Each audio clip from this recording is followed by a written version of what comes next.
All right, everyone. Welcome. Welcome to our second pregame show ever. Hopefully, it goes a lot smoother than it did yesterday in my pregame. Unexpected things. What can I tell you? Well, let's get into it. First of all, the XFL themselves are doing a pregame show since the networks won't do it. Jonathan Coachman, ex WWE guy, and current ESPN guy. Why must it do this to me now? All right, let's try this now. Julie Duval, how you doing? Hope you enjoyed the action yesterday. Clinton Ray Moss, welcome. Hope you enjoyed the action yesterday. Tell me what you think. Anyway, the XFL is doing their own pregame show. Jonathan Coachman, ex-WWE guy, now current ESPN guy, along with Elise Ashton, weather girl turned sports girl turned WWE girl. Only a 15-minute pregame show. I think they did a real good job. The studio's pretty nice. They don't need much if you don't do a 15-minute pregame show. There was a little football field. They have all the stuff decked out. Kevin John Mayhill, hope you enjoyed the action today. Go Guardians. Josh Sayers, welcome. So yeah, I thought the pregame show went well for the XFL. A report here, report there, and it was on to the real networks. Now let's get into yesterday's action. First of all, what a crowd at Audi Field. It was almost a sellout. I think it was 17,133 was the final tally in an 18,000-seat stadium. Anyway, listen, those were hungry Redskin fans yesterday looking for some football, and they got it. Cardell Jones was absolutely awesome yesterday. In that offense, he looked like the guy that won the national championship for the Ohio State Buckeyes. And a block punt here, a missed field goal by Ty Rossa. And tell you what, the Redskins fans and the DC defenders really came out. Boy, that was a tough crowd yesterday. I can imagine what it's going to be like here in New York today. And if you wonder why I'm mad at MetLife, is my daughter has a gymnastics meet today. So family obligations, I have to go to that. I will go to that. I want to go to that.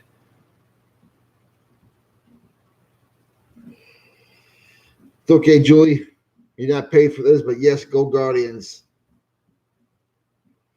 Yes, let's get into the whole interview on the sideline things. I thought Fox did a better job. I like the way the Fox does it better. They have Menifee and Joe Klatt in the booth, get to the guy's headset. They interview him there. Seems like Diana Rossini a few times tried to interview, accidentally got almost knocked in the face, the microphone knocked off. And of course, people complain about the swearing, and I guess they're going to do a better job going with a 10-second delay maybe before they do something like that. But the players should need to show a little bit of respect also. Now, as far as the football game in D.C. yesterday, Brandon Silvers, despite it's taking a lot of heat, a little bit more than necessary, I thought he did real good. I mean, he had one really bad pass and another one where his receiver fell down. The odds makers in both DraftKings and Vegas had them as one of the worst teams, them in Seattle, but that game was competitive through three quarters, and Brandon Silvers is going to get better. He was laying some good receptions there. His accuracy is there. Cardell Jones was absolutely awesome. Of course, the big bump to Rasheed Ross, who I cannot believe is on DC, but he did a good job running that offense. And DC came away with their first victory. Now, in the second game in Houston, TDECU Stadium, again, 17,800 people came out for that game. And a good game it was for three quarters until the Houston started to unleash their fury on the Wildcats and drilled them. Let's see what I did there. PJ Walker was amazing yesterday. I'm glad he got the starting job. He looked like the guy over at Temple that had his good years with him. He had 272 yards in offense, 4 touchdowns, and a conversion point after touchdown attempt. And Winston Moss, in his interview, said best, "We failed. And he told his coordinators, we have 3 jobs: win the turnover battle, which they didn't do; win the field position battle, which they didn't do; and what was the third one? Explosive plays, win that battle. Well, they lost all 3, but despite that, they were in the game for 3 quarters. Of course, Josh Johnson did not play yesterday.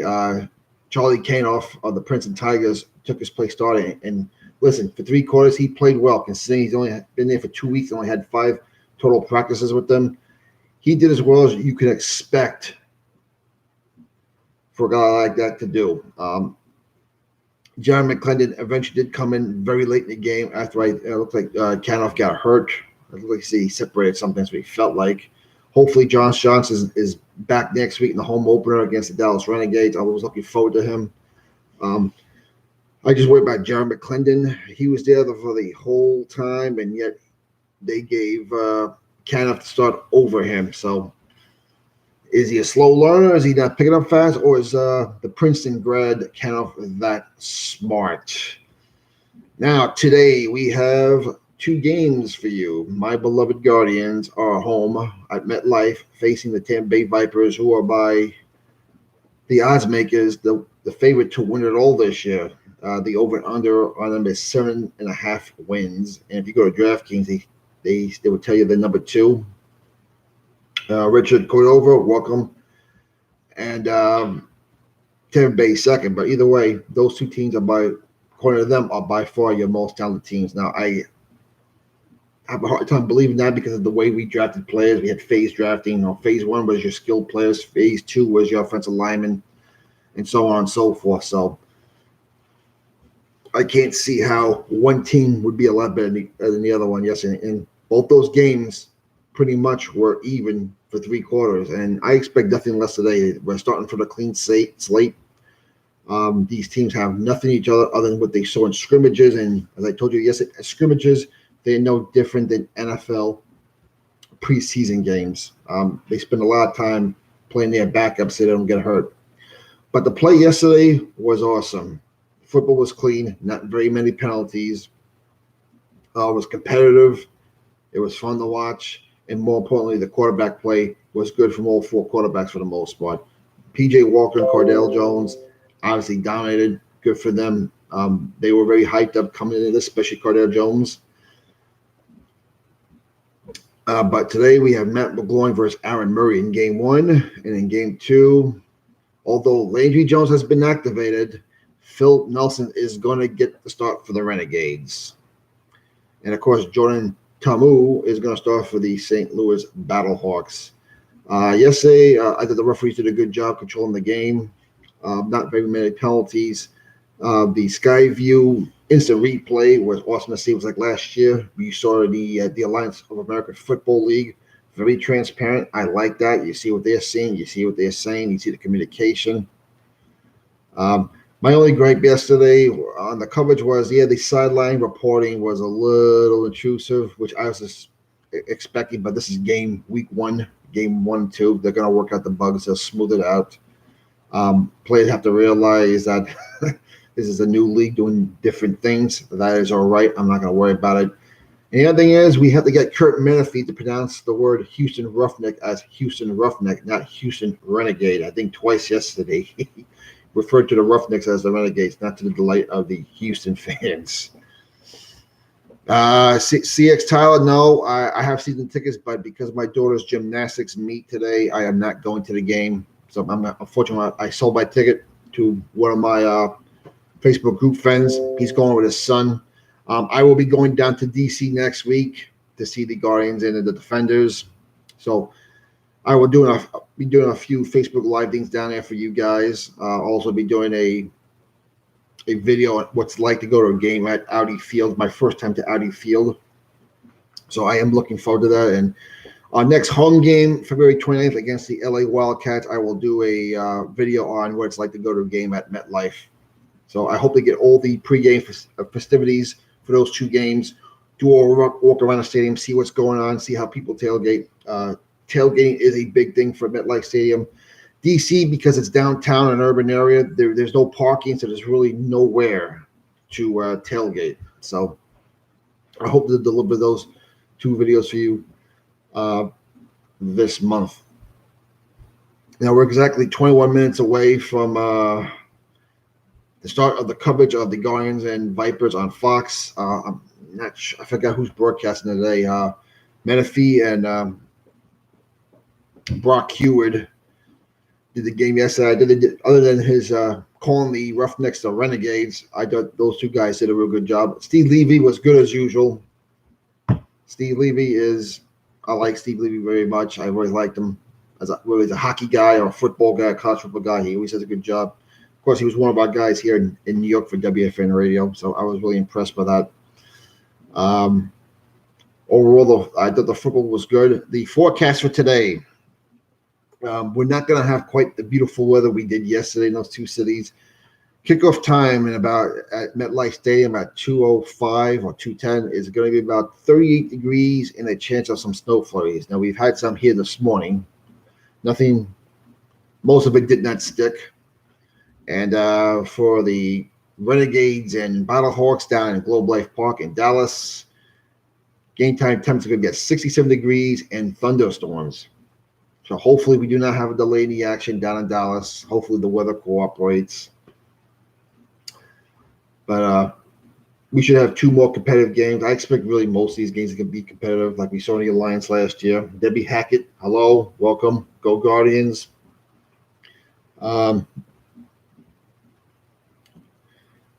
So it should be another fun day on the Alliance. I saw all 32 games last year. And I can honestly tell you, I thought 25 of the 32 were very competitive. I expect the same this year. We have a lot of those Alliance guys in the league. I think we have around 160 total who played in the Alliance last year who are on this year.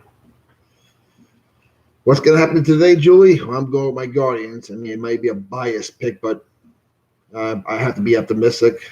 So I'm going to go with the Guardians. And as far as the game down in Dallas, if Landry Jones was playing, I would go with Dallas. I'm probably still going to go with Dallas. St. Louis is starting a rookie quarterback. I'm hoping Jordan Tomu is one of the faces of the league because he is a true rookie. I'm hoping him and Cardale Jones can be the face of the XFL when they're not playing NFL football. If they're playing NFL football, I would like to have these guys around for a long time. They're both very young. They're both very exciting. And same thing with Philip Walker, yes, in Houston. Boy, did he light it up. That was fun to watch him run that run and shoot offense. So, negatives yesterday. What would be a negative yesterday? I'm not sure. Like I said, other than the few broadcasting sideline things, I have really nothing to complain about. Both crowds were into it. We both had decent crowds. I'm hoping we'll get about 25,000 at MetLife today. I'm hoping Globe Life puts about 20,000 in their stadium. I'm curious to know what the ratings are going to be. Usually the ratings for first week new league football are usually high. Usually by the next week they're starting to tank. But we had some good football yesterday. You saw the benefit of the XFL waiting 2 years. Toby Allen Vermillion, welcome. Waiting 2 years was beneficial. The mini camp, the training camp worked out good. The scrimmages, having everyone in Houston showed yesterday it worked. 2 weeks to prepare for your first week opponent. We had 2 good games yesterday. We now have game film on 4 teams in 2 games. So the game should improve as they go along, obviously. Like I said, from what I saw yesterday, I don't think we had really any major injuries yesterday on either game, which is good. I'm not sure about Charlie Canoff, the quarterback who started for the Wildcats in place of Josh Johnson. Hopefully he's all right. Hopefully Josh Johnson is back next week. Hopefully Landry Jones is starting next week as they travel to LA to take on the Wildcats. Now, as far as ESPN versus Fox, who did the better job? I would give I don't know if I would even give a slight edge to ESPN, but they both did a good job. I'm a big Steve Levy fan, so I'm going to aim towards ESPN just a little. Nothing against Kurt Menefee. Kurt Menefee was also one of our sports anchors here for the local Fox 5 Newswork desk for years. As you can see the team in the background, we're going to get up for about 11 minutes so I can sit, relax, and enjoy the first hour of the game before I go watch my daughter's meet.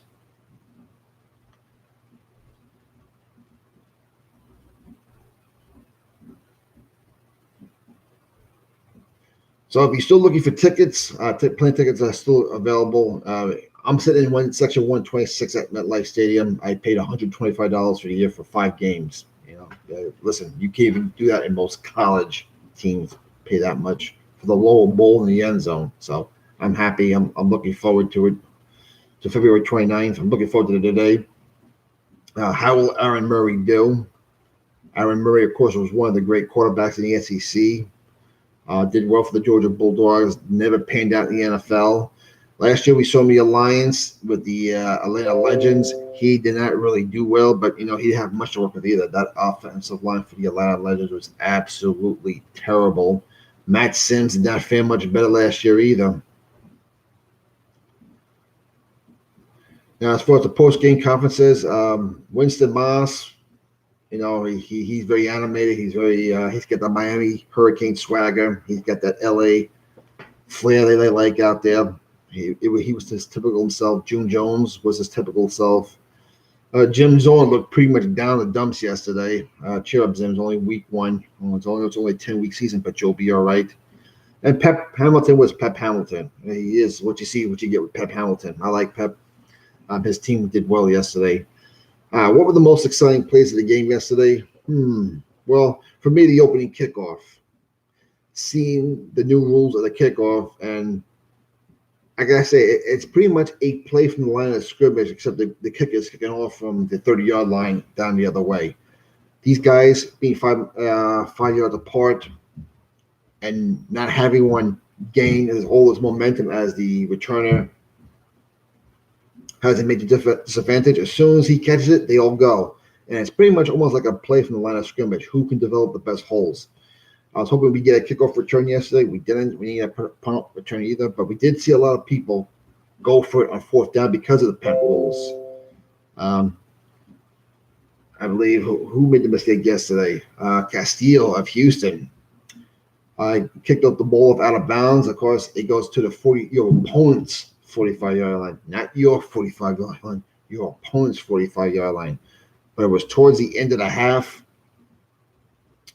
They got down. A delayed game penalty. Only gave 1 second on the clock to kick a field goal. LA didn't even get that off in time. Game over. I'm sorry, half over.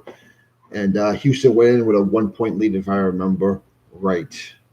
All right, we have about 8 minutes left in our show. I will try to hurry up. And what were some of the other good plays yesterday? To me, the block punt for DC defenders.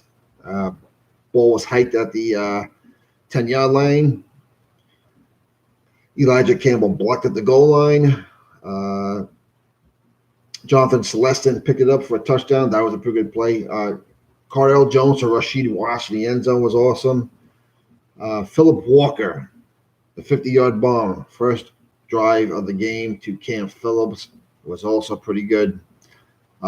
Those two players shined yesterday, and you're going to need your quarterbacks to shine yesterday if this league is going to survive.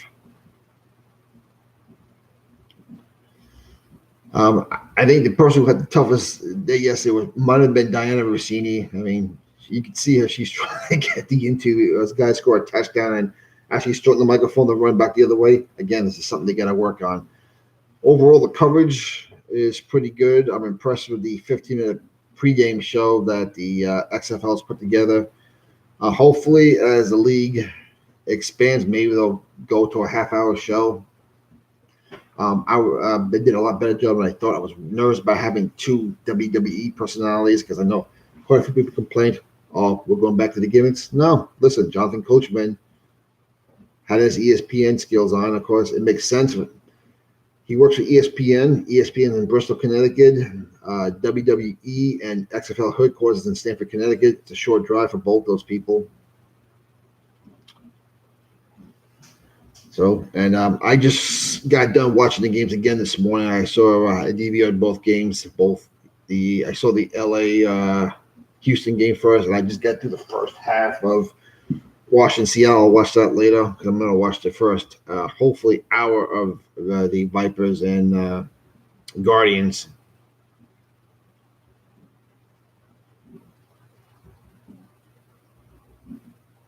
So, what do we expect today? How will Aaron Murray do? Will we see the Aaron Murray that performed well with the Georgia Bulldogs?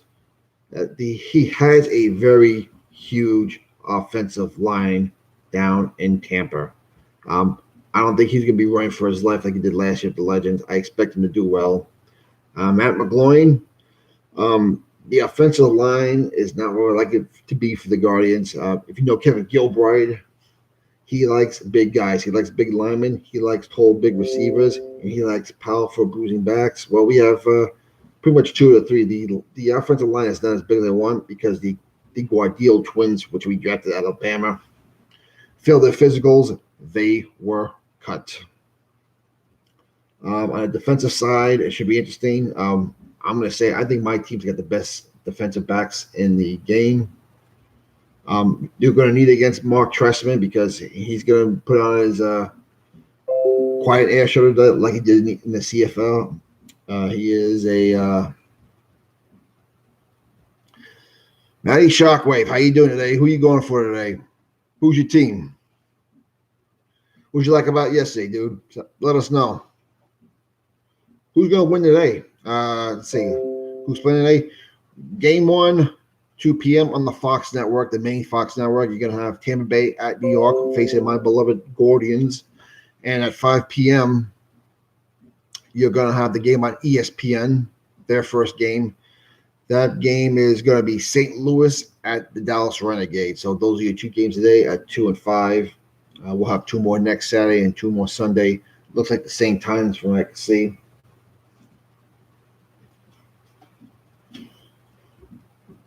So we're going to cut the show off in 3 minutes. 3 more minutes for the show. I'm going to get my butt over there and get ready for this game. I'm excited. Oh, yes. So what do I think can the Guardians make the playoffs this year? I think they will. I think them and DC will play in the East Final. I like LA and Dallas to play in the West Final. I'll see how that happens. LA, of course, technically speaking, is defending the XFL championship. They won 19 years ago as the LA Extreme. Rumor is that they're going to have a pregame show honoring that 2001 team with Tommy Maddox before the game with the XFL trophy. I don't know. It would be nice. And after that, we can move on away from the old league and then get into action out in Maddie. Good to see you again. Enjoy the game today. So that is it from here. I cannot wait for this game to happen.